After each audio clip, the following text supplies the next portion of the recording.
Everybody thinks of 1492 as some magic date in which Columbus discovered, quote, America. But Columbus was in the Caribbean, and he never at any time came to the United States. No, he never was near the continental mass of America. He, the great navigator that he was, who washed up on a beach in the Caribbean, half a world away from where he thought he was, gets known as the great navigator. The navigator could never find his way from the island to the mainland. He couldn't discover the continent. Oh, I think it is rather surprising that they should have reddish-brown skins. But now since we have landed in India, then these people must be Indians. It's very interesting that Columbus's first comments regarding the Native American or the indigenous people was that they were very loving, giving. They would trade or give anything that they had. They were without malice, without guile. The whole concept that Columbus thought these were savage people was totally incorrect.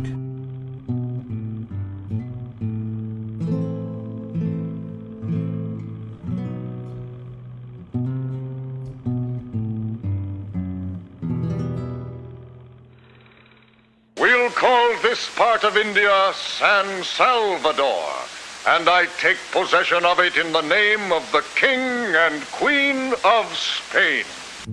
It's hard to discover an occupied territory. I often go for the first time to visit people who have moved into the area. It may be the first time I've been to their living room, but I can hardly say I discovered it. I mean, after all, they lived there. Much less can I extrapolate by virtue of my noble achievement of knocking on their door that somehow or another the newly discovered living room becomes mine. The general consensus is that Spain came for God, glory, and gold, and God being that they were going to spread the Catholic religion, glory because they were going to add more land to the crown, and of course gold because they were going to get rich. Columbus had no trouble getting ships and men for his second voyage, but he still hadn't the slightest idea that he was headed for the vast continent of America.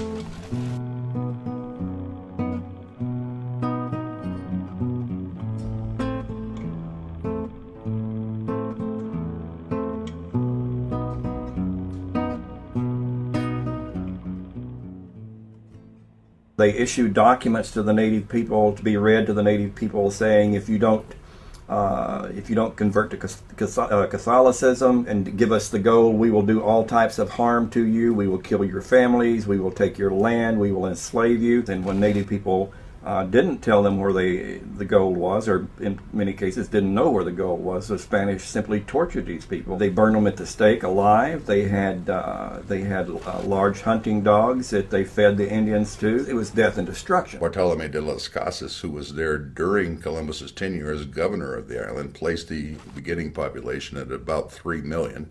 20th century historical demographic studies had placed it as high as 8.5 million. Whatever the reality actually was, it had been reduced to about 100,000 by the time he left, and by 1550, it was gone, extinct.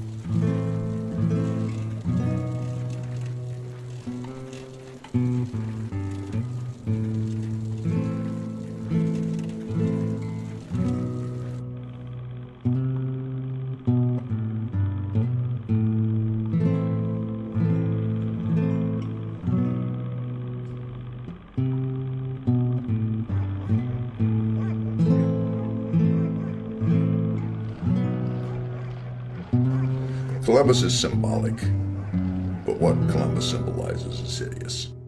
Columbus being valorized in the mythology of the United States is roughly the same as Germany valorizing Heinrich Himmler now, and in teaching this to Jewish students as well as German students and conditioning them to accept it. But each year on October 12th, we celebrate Columbus Day, the anniversary of that day in 1492, when Columbus first sighted the land of the New World, America.